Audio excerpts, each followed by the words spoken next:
Thank you. Thank you all very much for the kind introduction, Dean, and thank you all for a warm welcome. It is wonderful to be with you. It is a privilege to remind you what a privilege each of you has by being in the chair that you're in, whether you are student, faculty, staff, or photographer. This is there he is right there. He can vouch that we moved, 20 veterans through and 30 veterans through, less than 30 seconds per. So I mean, the all-stars are everywhere here at Stanford. And it really is a privilege to be back here, although the first time at the business school. And George, thanks for doing this, and to all of you for twisting my arm until I finally showed up. Thank you, sir, for joining us and for your tremendous service to our country. General Sir Petraeus, before we begin, we have many veterans with us here in the audience. If I may, I'd like to ask all the veterans present, please, to rise so that we may recognize you. Hua.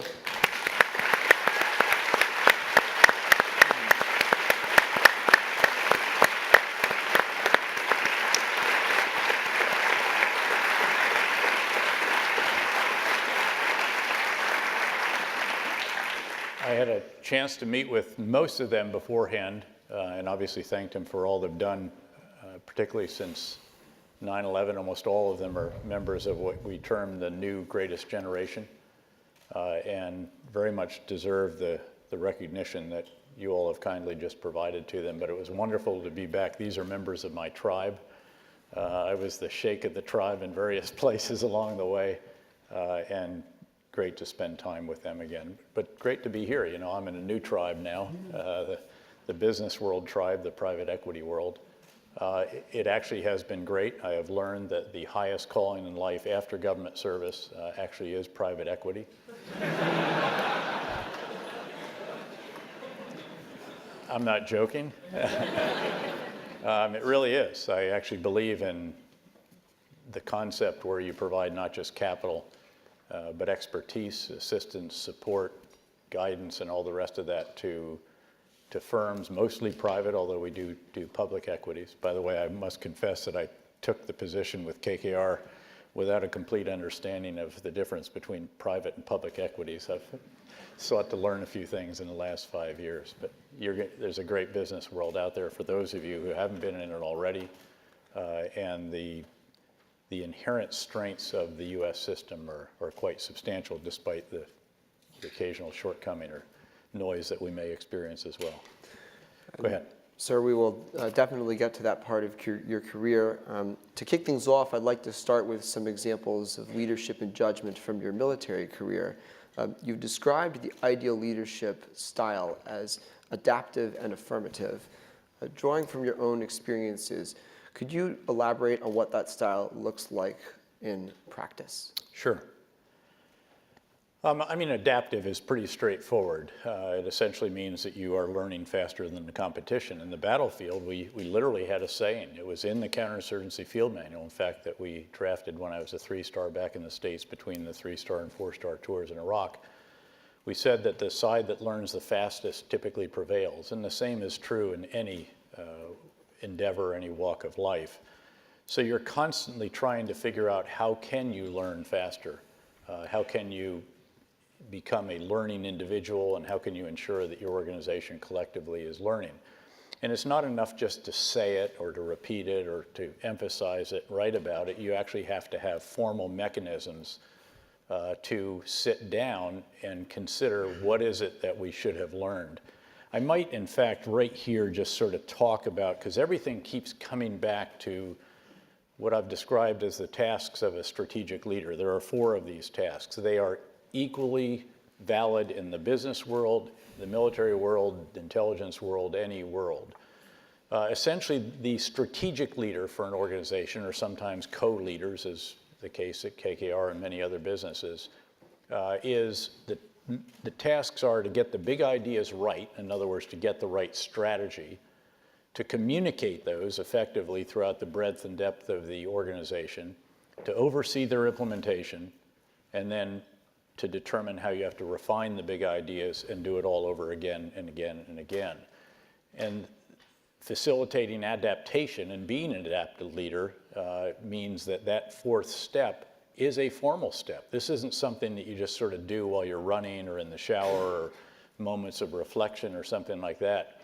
You have to actually sit down, and there's a structured process by which those who you're privileged to lead, and it could be 165,000 American men and women in uniform in the Surge, or 250,000 in Central Command, or it can be 60 people in a startup.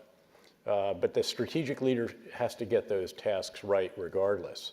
I often said that the surge in Iraq that mattered most was not the surge of forces. We added 25,000, 30,000 forces to an existing nearly 140,000 and drove violence down by 85% in 18 months after it had been going up and up and up and up and up. And the reason for that was not the extra forces. It wasn't that surge. It was the surge of ideas, the big ideas. And every one of the big ideas was 180 degrees different from what we were doing before. Most significantly was that we'd been withdrawing from living with the population, getting out of the people's faces, as it was termed, because we thought we were part of the problem instead of part of the solution, and because the Prime Minister wanted us to hand off more rapidly to Iraqis tasks that they couldn't handle. But we were consolidating on big bases. And the more we did that, you ended up with a situation that was captured brilliantly in a New York Times story, the title of which was "Driving Around Baghdad Waiting to Get Blown Up." This is how a sergeant first class described what he was doing on a daily basis in Iraq, because they'd basically leave their big base, they'd go drive around the neighborhood a few times, every now and then they'd get blown up, and then they'd go back to the big base generally for dinner or for the night. Obviously, that does not provide security to the people, which is the number one task and the foundation on which all else is built. If you don't have security, obviously you can't do anything else. And keep in mind that when the surge decision was made in December of 2006, there were 53 dead civilian bodies due to violence every 24 hours just in Baghdad. That's the capital city of the country. Obviously, there's nothing going on except for survival. So again, you've got to improve security. And big idea number one was you have to live with the people to secure them. And again, number one task is to secure and actually to serve the people. The next was, by the way, stop handing off to the Iraqis, take it back over, even if not formally. Third was you can't kill or capture your way out of an industrial strength insurgency. You have to reconcile with as many of the rank and file as you possibly can. That meant sitting down, with people who had our blood on their hands, something that the battalion and brigade commanders brought to my attention, as you might imagine, but then I would remind them that this is how these endeavors end. So big ideas are crucial. By the way, they don't usually hit you on the head like Newton's apple fully formed if you sit under the right tree. You tend to get hit on the head by a seed of a big idea, and then you have to sort of shape it like a clay object, play with it. Ideally, you do it transparently, very inclusively, because you want everybody feeling as if they're inside the tent, because you know what happens if they're outside the tent. And so that process, and then it's iterative as well. You're constantly refining the big ideas. But what got me started on this is, again, the need for that fourth step, which is a formal process. In our case, we had all these lessons learned teams on the battlefield. I used to remind them that they weren't learning lessons, they just identified lessons, but I wasn't going to change the signage on all of their headquarters. That would cost too much. But they just needed to understand that a lesson is only learned once it's actually incorporated in the big ideas, communicated in the mission statement, the civil military campaign plan, all the rest of this, and then overseen. And again, there's many, many subtasks for each one of these. By the way, I've actually spelled this out for those who want to get more on it. There's at the Harvard Kennedy School, the Belfer Center has a website that we created on strategic leadership. Just Google Petraeus on strategic leadership at the Belfer Center. So we've worked our way through that. And so again, the adaptive component is something that's not just a state of mind or a phrase or an ambition. It's a formal process. And by the way, the great business leaders of America, when you talk to them, typically have something just like that. And I'll give the example of Netflix, perhaps. Reed Hastings is one of the extraordinary leaders of America. He is Jeff Bezos, others that are just incredible at being able to continually reinvent the big ideas or to develop additional big ideas. So if you think about Netflix, the original big idea was we're going to put Blockbuster out of business by mailing videos to customers, movies. So that's the big idea. They communicate it, not too big a firm then. They oversee the implementation. By the way, there's metrics, there's the battle rhythm, how the leader spends his or her time. And then they get down to the bottom, and after a couple of years, they say, well, you know what? Blockbuster went out of business. But now everybody's mailing CDs to their customers. So what do we do now? New big idea. We are going to download. Broadband speeds are fast enough now. Customers can download videos. So that's the new big idea. Communicate it, oversee it. Get down here 2 years later. This has been fantastic. You know, we're scaling and everything else, but now everybody else is offering downloaded content. So what do we do now? Well, we create our own content. $100 million on House of Cards alone. Communicate it, do it, get down here. Gosh, this is fantastic, but now everybody's doing that as well. So what do we do now? Well, now let's get into blockbuster movies, you know, the real big productions. And they've done seriously well there too. They've won a bunch of awards at the Cannes Film Festival, I think at the Academy Awards or whatever. I wasn't that impressed by the first movie that came out, which had Brad Pitt playing Stanley McChrystal. General McChrystal is McChrystal has a much better sense of humor than Brad Pitt ever did, and he's not wooden, and you know, he sort of go around like a little automaton. Besides, I was really hoping, I've been hoping that Brad Pitt would hold out to play me, but there was a little cameo in there, but the guy he's a bit tall. Yeah, well, I guess, I know. Come on, I mean, you know, if that tall guy could play Henry Kravis in Barbarians at the Gates, you know, Brad could. Editorial license. That's it. Actually, I had a tiny cameo in that movie. I've actually never watched it, in all honesty. I watched the preview or what have you, but so the guy who was the gladiator played me briefly in that movie. So. Anyway, so it worked out a little bit for the part, but you know, anyway. So that's the adaptive piece. Affirmative leadership is a construct that is based on a belief that everybody you're privileged to lead wants to be all that he or she can be, that they really do want to be the very best. Now look, if you're honest, you know, outside of Stanford and Harvard and a few other places, that may or may not be completely true. It still is the way that you ought to act until folks prove that you shouldn't act that way. And so what I mean by affirmative leadership is, you know, instead of saying, hey, George, you better have that damn report on my desk by Monday at noon or I'll have a piece of your backside, I say, hey, George, I heard people are talking already about this report you're going to get to me on noon and on Monday, and wow, I'm really excited about it already. They say it's really going to be terrific, going to set the world on fire. I don't know if I'll be able to sleep on Sunday night. I'm so excited about it. Do you want a double space or single space? Yeah, you know, look, I've just put a whole, you know, big rock in his rucksack. He knows he's really got to produce now, but I did it affirmatively rather than negatively. And so that's the concept, I think, that we talk about there. Fantastic. A lot of useful leadership lessons there. Don't forget preemptive praise. So this is where you walk into Prime Minister Maliki in the Iraqi White House and you say, Prime Minister, no need to say anything. I have heard that you are pursuing this particular initiative and that you're working out the construct of it and how to implement it and all that. No need to say anything, Prime Minister, because of course he has no intention to do this at all. But you just keep going and going and going until you realize he's finally sort of capitulating and realize, oh, Petraeus will never stop until I just say, okay, yes, I am pursuing that initiative. And then, of course, he does, and it succeeds, and he said, man, I had this initiative. General, wasn't that a great initiative that I had? Again, consider that approach as well.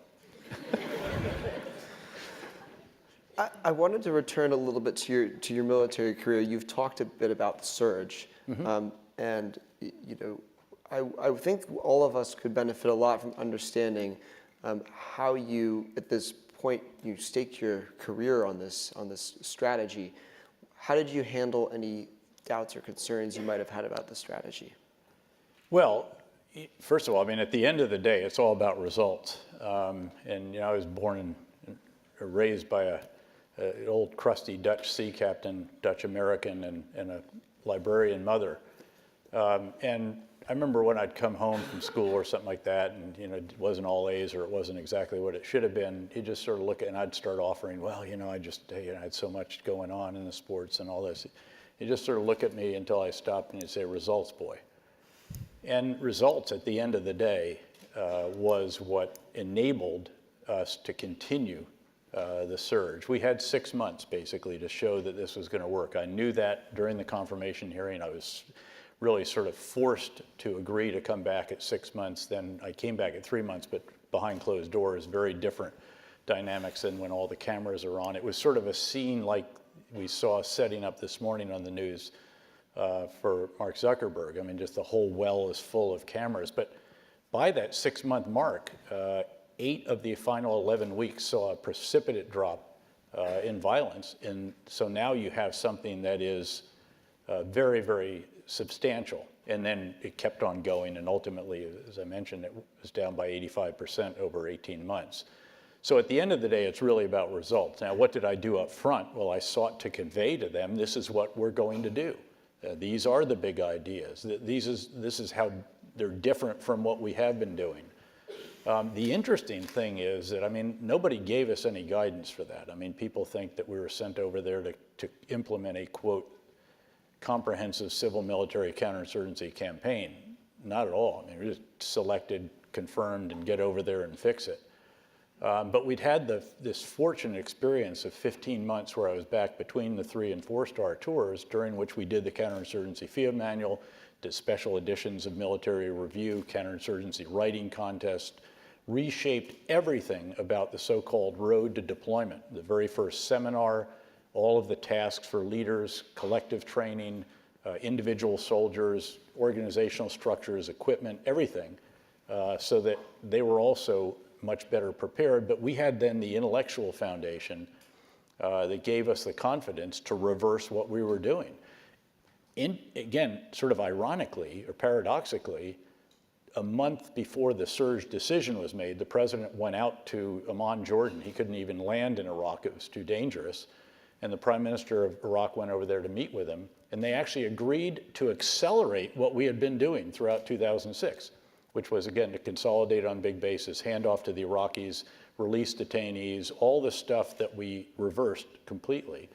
I actually wasn't aware of that fully until I got on the ground and was confronted by the National Security Advisor of Iraq over that.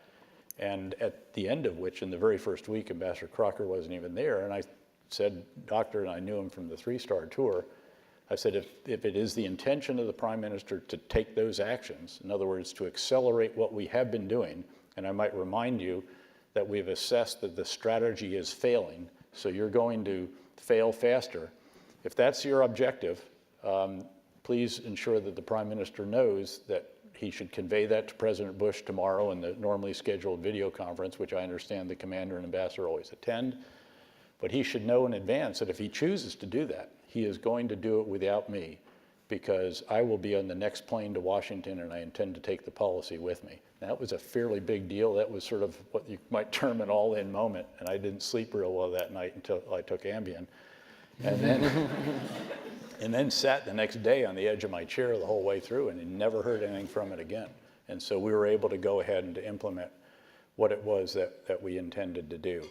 So you try to explain what it is you're going to do. Then obviously, as you start implementing it, you start trying to lay out for them, this is what it's achieving. By the way, the challenge was, and I told Congress this in advance, I said, it's going to get harder before it gets easier, because we're going back into the neighborhoods. We're going to have to fight to get back into most of these. In fact, it was a drill.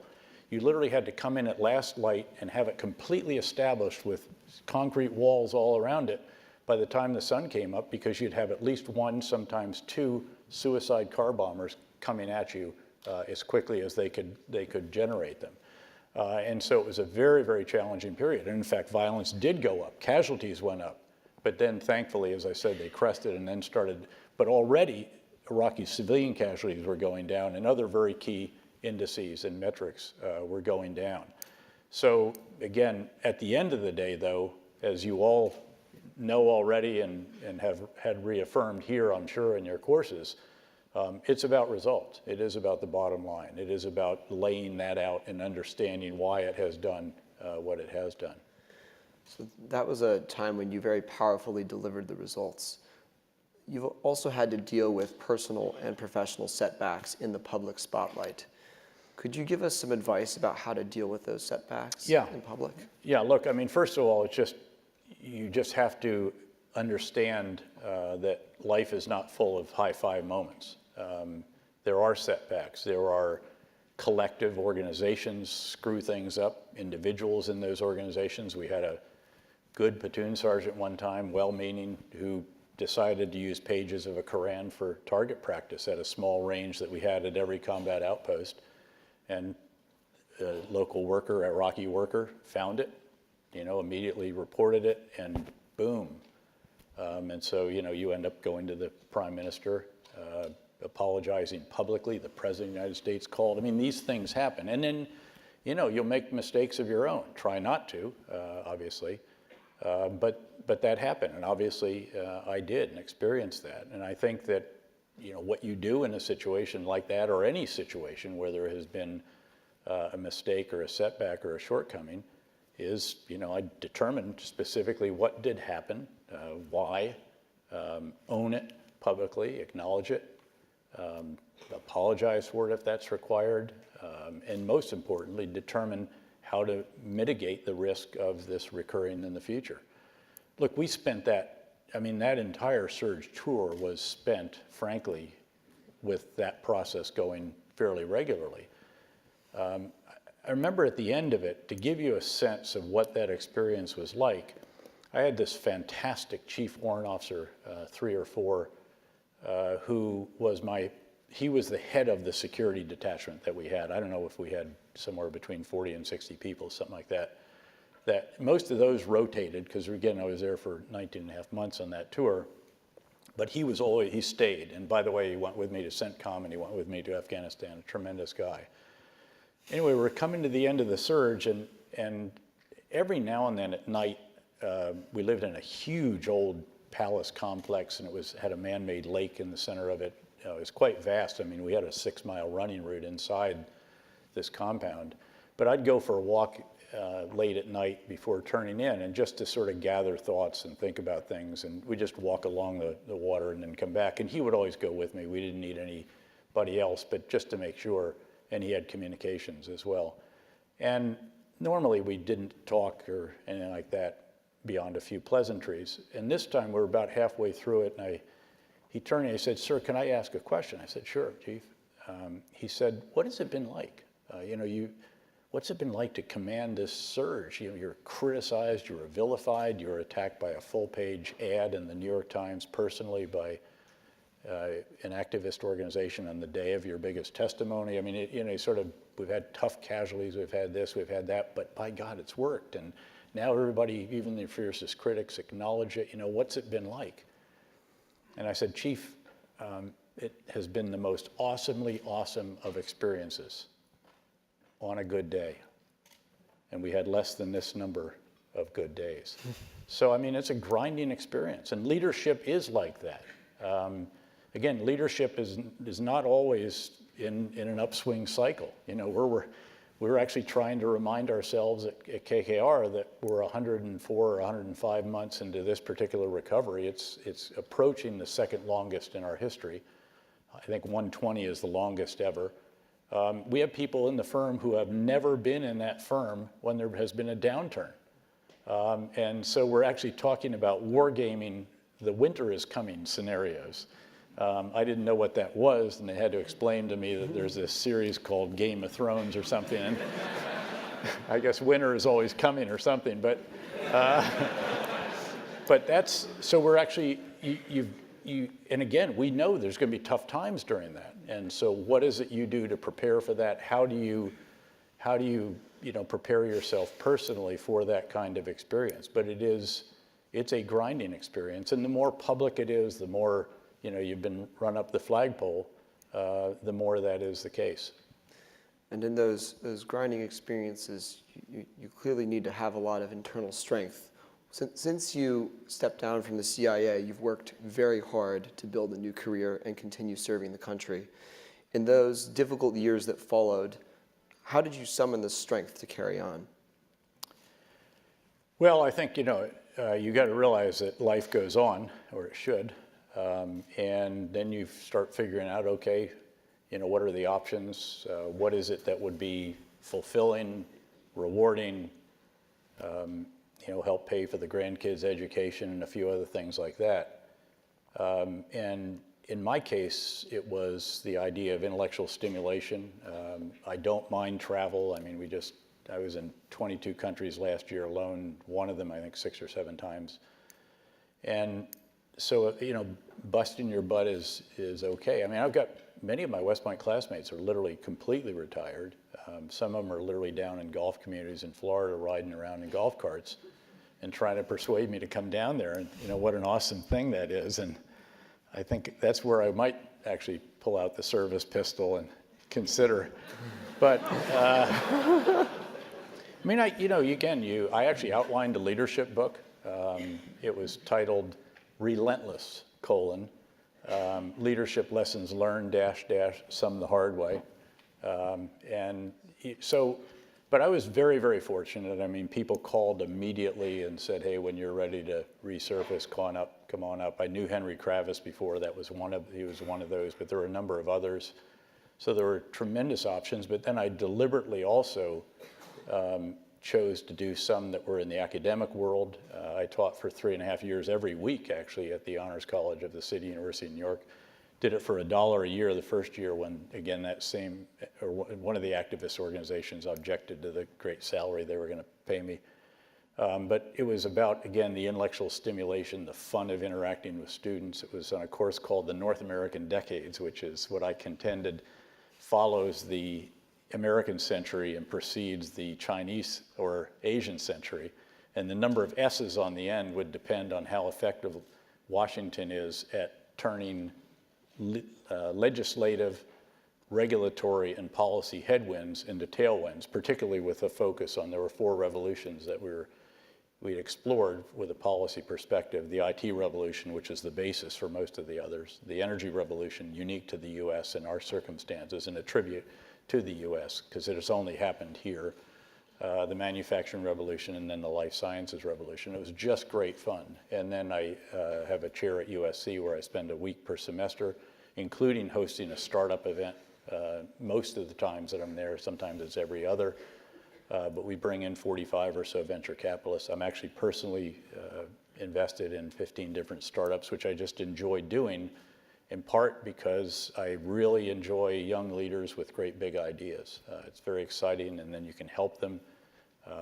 Then you have the firms in which we're invested. I hosted the co-founder of Lyft for dinner last night here. We have a big Menlo Park office. So it's a great, stimulating life. I'm also on the speaking circuit, the highest form of white-collar crime in America. I want you to know I've waived my outrageous speaking fee for this great privilege.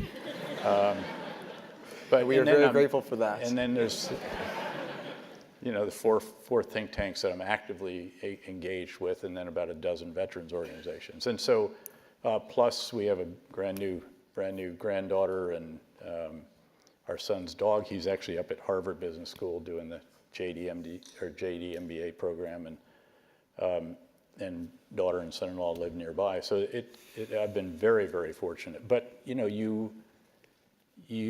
I was going to use this at the end, but I might use it here.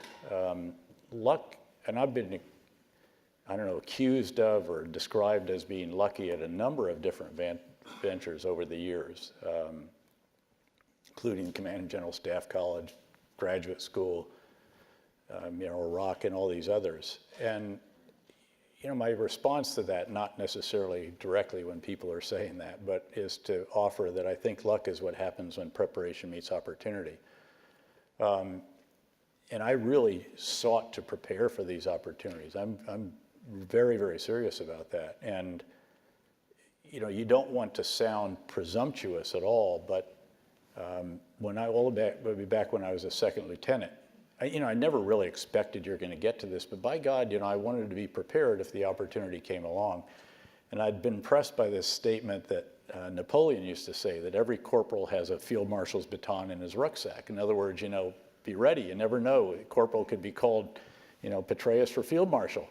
And so we were actually jumping with the British paratroopers when I was in my first assignment, and we had an afternoon off. We jumped all morning, and the guy said, well, my fellow British lieutenant host said, you want to go to the pub? And I said, yeah, but let's stop by this service store. They have stores outside all the bases in which they sell old kit and new kit and all the kinds of bells and whistles that you put on your uniform. And I said, I'd like to see if they have a field marshal's baton used. Sort of looked at me strange, but anyway, we went in there. It was run by an old retired regimental sergeant major. These guys are super crusty.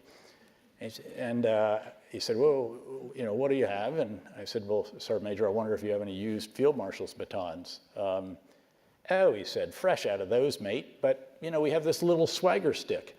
And I actually bought the swagger stick. I tied it to the frame of my rucksack, which I used all the way through, I think, 2-star division command. And with green cord, 550 cord, as the veterans here would know, burned on either end and tied off with a proper knot.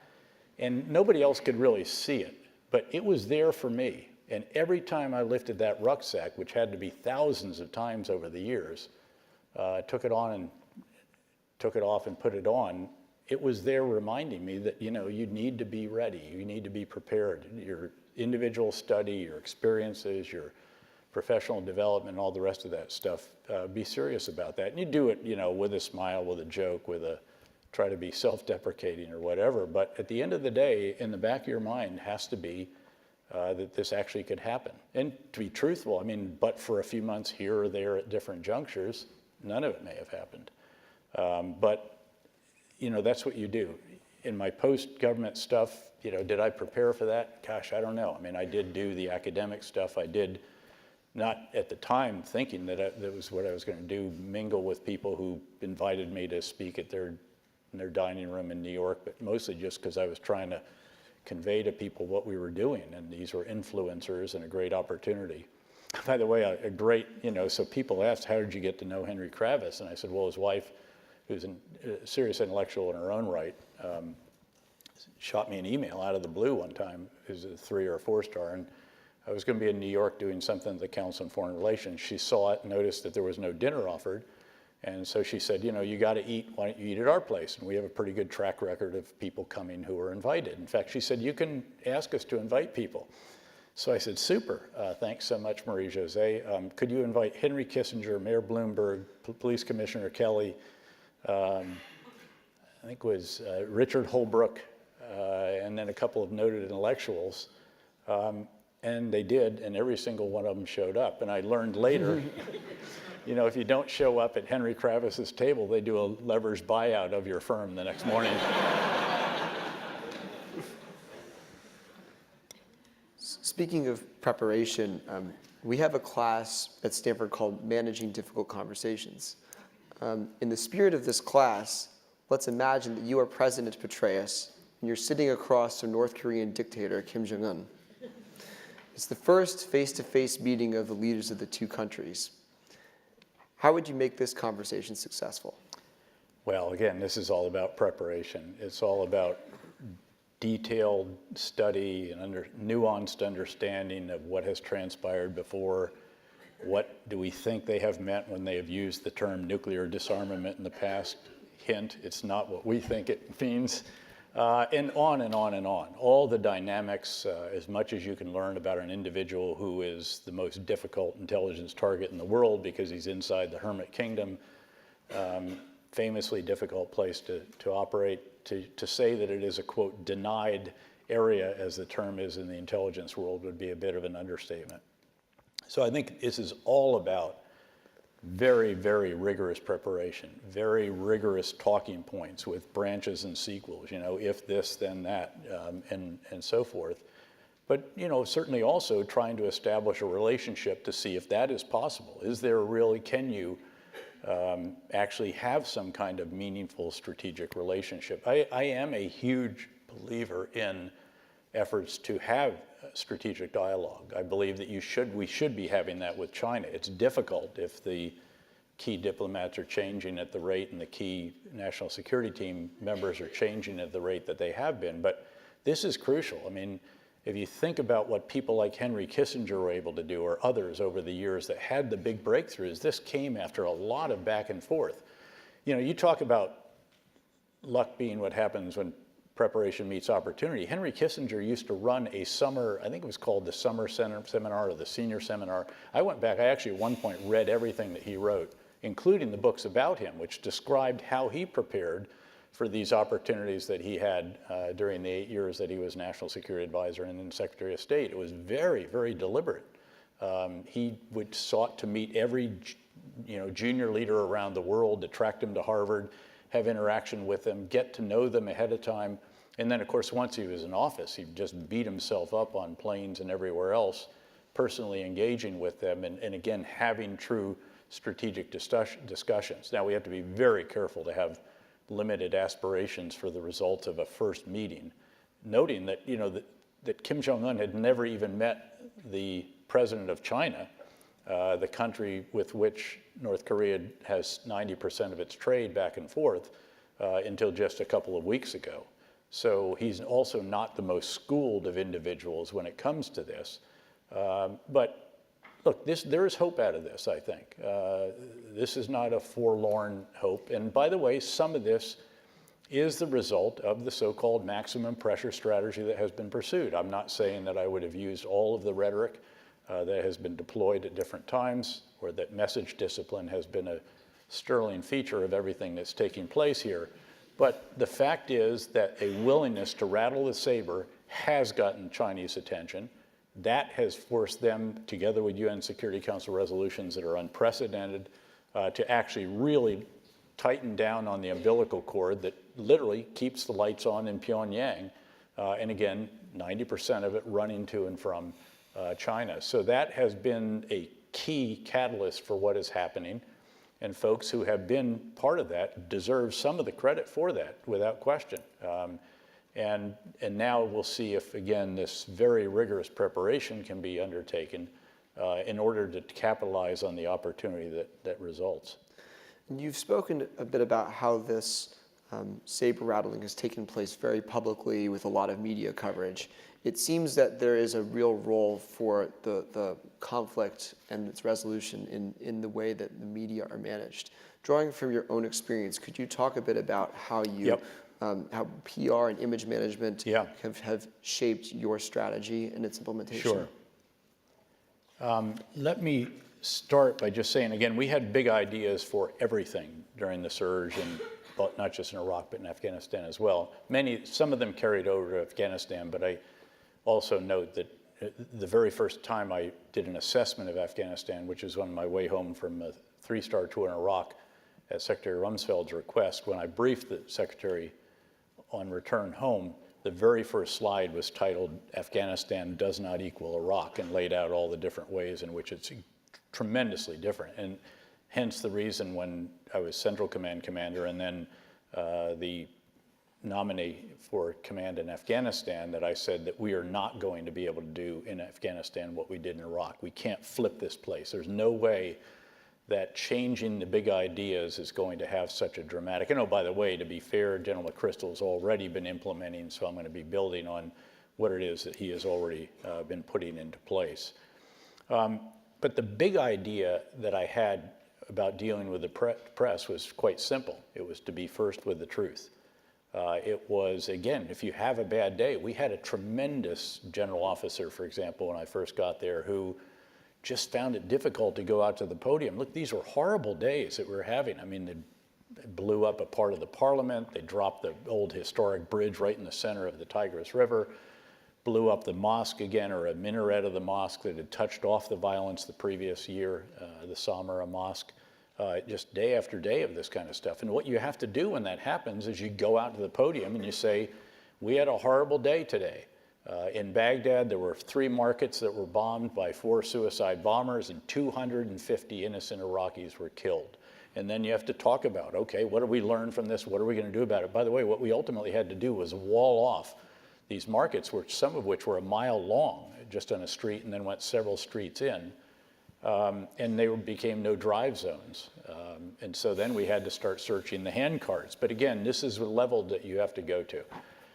he found it difficult after a while to go out. And I remember we had a horrible day in Baghdad one time, and he went out and started talking about, yes, we got the soccer league is going to get going again. Look, there were areas of progress, but if you have a horrible day, you don't lead with that. And so we decided at that point that it was time to allow that individual to move on, because you've got to be first with the truth. Just lay it out and get it out there.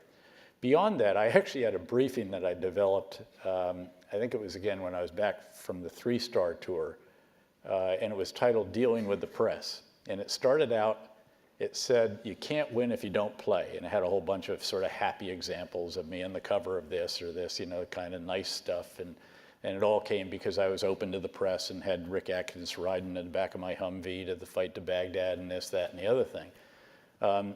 Then it said, you can't lose if you don't play. And now there's some unhappy ones, like when I had the Washington Post reporter with me where we decided to reopen a border with Syria on our own in the first year, first months in fact. And we go out there and cut the ribbon, and there's hundreds of trucks lined up to come in, all with goods for the marketplace. And by the way, we'd found money, so the workers of Nainawa province, Mosul, were going to be paid.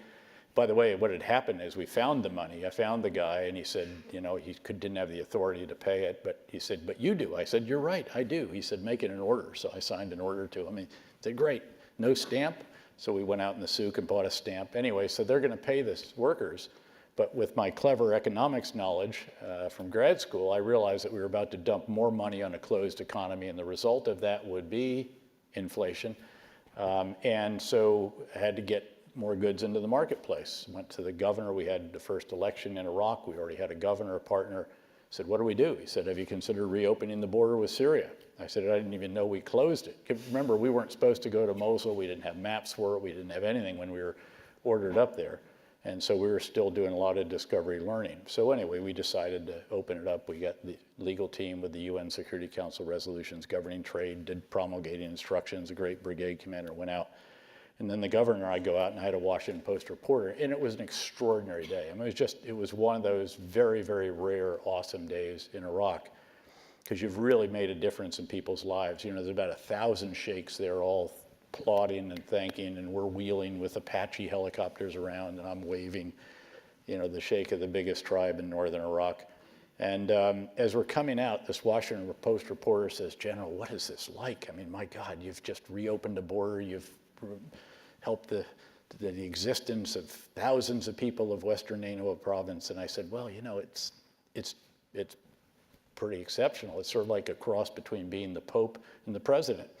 You know what the headline in the Washington Post was the next day. Now, I survived that, so you can't lose if you don't play.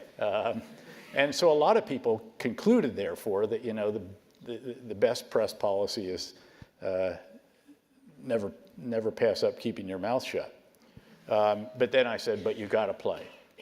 And then held a whole bunch of examples. You know, it's not my army, it's America's army. And America's mothers and fathers, sons and daughters, whatever, have a right to know what's going on, and we have an obligation to do it. So we walked our way through that. And I truly believe that it was hugely important. There have been people who have gone through missions and never gave an on-the-record interview, never interacted with the press, never took them with them. We always had people with us. It doesn't mean that you're going to get favorable coverage. At least it means that they have been exposed to it.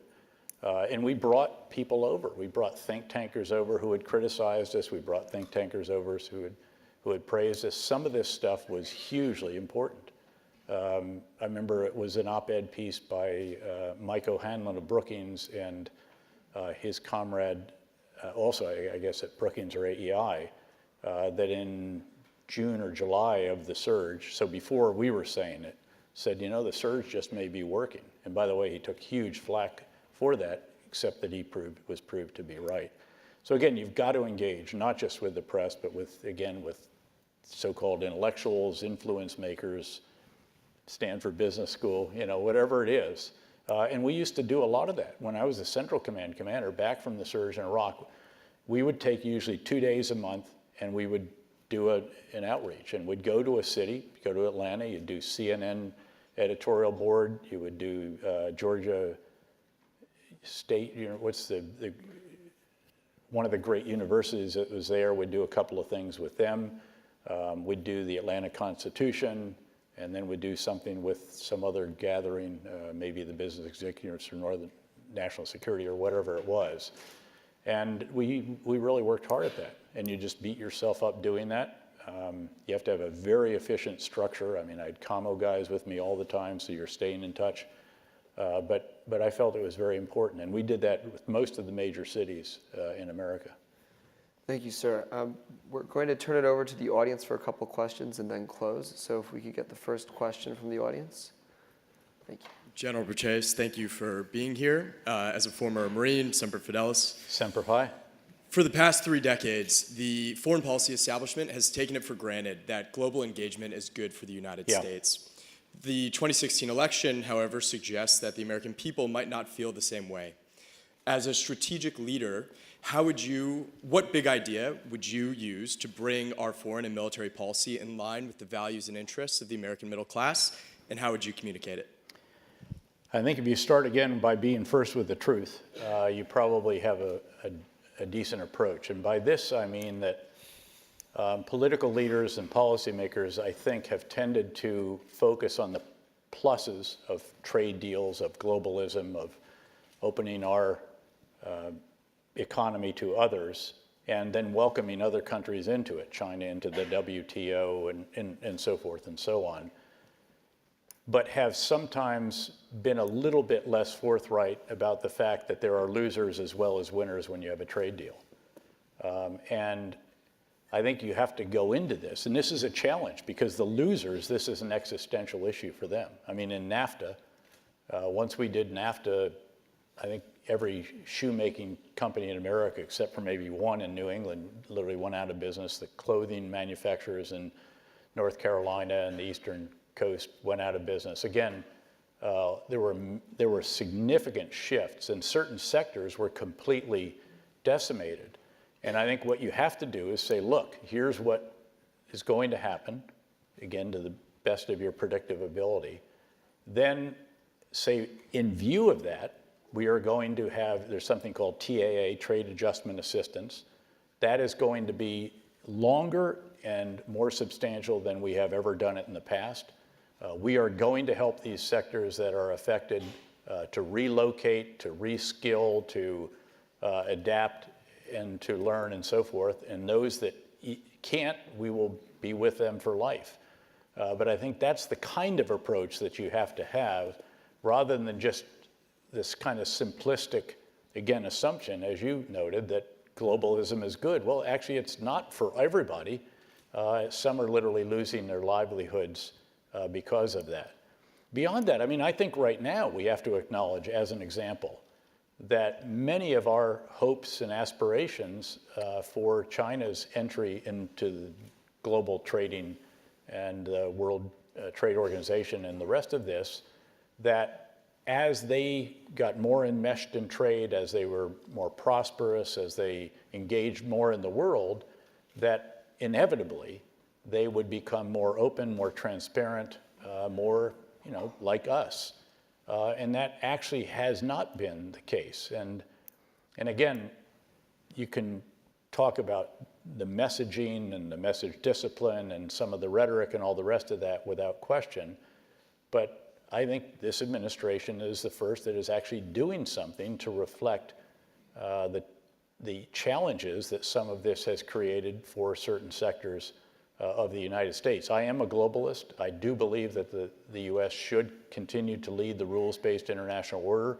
I do believe that that rules-based international order has served the world reasonably well since it was established in the wake of a 50-year period which saw 2 world wars and the Great Depression. But I also acknowledge that it is not without costs, it is not without downsides as well as upsides, and that if others are allowed to lead the rules-based organization or international order, they may well change the rules in ways that will not necessarily be advantageous to us. Now, again, could you do this with a little less brinksmanship? Could you, et cetera, sure. But it does need to be acknowledged, and I think it was necessary that this sentiment in the country, which is substantial enough, obviously, to have an impact on national and local elections, is actually observed, acknowledged, and then that there are actions taken as a result of that. Again, I say that as somebody who does believe in that rules-based international order. By the way, I tend to believe that one of the biggest challenges today, a world that has revisionist powers, Islamist extremists, growing cyber threats, domestic populism, which is really challenging democracies in many places of the world, dysfunction in Washington in various respects, all of that one of the biggest challenges is actually the strain and stress on the rules-based international order at a time when America, not just the administration, but Americans, fairly substantial numbers of them, have some reservations about, or at least questions about whether or not we should continue to lead it. Again, I believe we should. I do believe in the freedoms that we enjoy, along with the veterans here, obviously, have been felt privileged to protect those in a sense, and by serving in the military, believe that they're the best for mankind and all the rest of this. But have to note that again, all of our different aspirations have not necessarily come to pass. And beyond that, I mean, we just have to also acknowledge the biggest single shift strategically right now in the overall context is that we are back in an era of renewed great power rivalries. Principally, of course, the strategic competition between the US and China, which we should also note that we're also our #1 trading partner. So this is a very different competition from that, say, between the West and the East during Soviet days. But it's also the resurgence of Russia. It's the gradual rise of India, the shift of other great powers around the world. And those dynamics are important, and this is what we've got to try to explain to folks while being upfront and recognizing that, again, there are people disadvantaged by some of these deals and by opening one's economy to the rest of the world, and therefore you need to take care of those people better than we have. And that's the whole reason that you have people that are so outraged at what has taken place. So we're almost out of time, so I wanted to close with one last question. Yep. You have over 40 veterans sitting before you today. How can we as private citizens and as private businesses better serve veterans who return from combat? Well, I think, by the way, KKR has a Vets at Work program. I'm privileged to be the chairman of that. Others candidly do the work, but we do a lot of the, welcome to the real world. But I do chair of the meetings, the VTCs, the hiring fairs, and all the rest of this, and it has made a huge difference. Our portfolio companies, all of course in the U.S. these are, have hired over 53,000 veterans and spouses, because we count spouses as well. We think that's another important component and another element to which we have some obligation. But all of that is based on a fact that it's not just the right thing to do to hire veterans, it's actually the smart thing to do from a business perspective. Veterans obviously bring a host of experiences, expertise. They've been tested often in combat. They've shown up for work, done early morning physical training in the rain and the cold, and all of these other reasons, I think, that again, they're very attractive to business. But what we then need to do is we need to try to provide them career opportunities, not just jobs. And sadly, what happens for a fair number of our veterans, especially those who are married, might have a couple of kids, and they get out and they're worried, and they haven't done all the prep they should have because we keep them working up until the final weeks. And then they finally get the transition program, and all of a sudden the uniform's off, and they've also lost the sense of mission larger than self, the privilege of doing it with others who feel the same way, and a sense of identity that comes from wearing a uniform. So you're out there and they jump at the first job that comes along and then hate life while guarding a parking lot for the next 20 years. We need to provide them, again, career opportunities. And the difference is that a career opportunity has the chance for advancement, and it's one in which they can advance if we provide them the training, the education, the mentoring, affiliation groups, focus groups, and all the rest of that within that firm. So give them that kind of opportunity, and I think that's the way to discharge the responsibility. Really, I mean, it's a sacred obligation, I think, really, to veterans who, again, keep in mind, in the post 9/11 period, have raised the right hand and taken an oath at a time of war, knowing that they were very likely to be asked to go off to war and sometimes to do it again and again and again, as during the surge years of constant deployments. These are great Americans. They are typically the 1%. You know, we talk a lot about the 1%, and I'm privileged to mingle with some of those there in the New York financial community. There's this other 1%, and that's the percentage of Americans that are in uniform at any given time. And again, we do owe a lot to them. They really are, as Tom Brokaw said to me, actually, he was with us again, I think it was the first year in Iraq. We took him around and showed him all the different tasks that our soldiers were performing, everything from tactical operations to nation building and a host of others, helping with local governance and restoration of basic services and repair of facilities and everything else. And at the end of that, I remember he's getting on a helicopter and the blade's turning and he shouts in my ear, he says, "You know, General, those World War II veterans that I wrote about, they may have been the greatest generation, but surely these individuals are America's new greatest generation." I firmly believe that. I feel very privileged to have served with them on the battlefield, and I remain very, very grateful to them for what they have done. But I want to end this the way that I started. It is to remind you of the extraordinary privilege that you have. We talk about luck being what happens when preparation meets opportunity. I can imagine fewer, better ways to prepare than doing what it is that you all are doing right here. And again, how fortunate it is that you are in one of these seats here today. There is that saying in the scriptures about, you know, of whom to much is given, much is expected, and much is expected of you because of what it is that you're able to do here.